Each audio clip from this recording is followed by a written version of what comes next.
With Vivi's announcements, select users can share either on-screen text announcements or live video and audio announcements to any display in your Vivi network. This feature first needs to be configured by IT administrators for selected users to use. Users can be granted different levels of permission for announcements. The announcer user permission level gives users the ability to send text announcements to any Vivi displays, including the entire organization.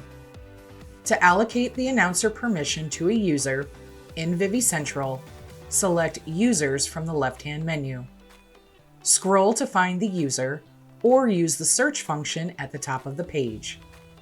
Select the name of the user. Select the Edit button in the upper right, check the box next to Announcer, then scroll down to select Save Changes. Announcement groups are used to deliver text or video announcements to a specific group of Vivi displays. For video announcements, it is required that specific users are granted permission to all appropriate announcement groups. To create a new announcement group, select the drop-down next to Announcements in the left-hand menu, then select Groups.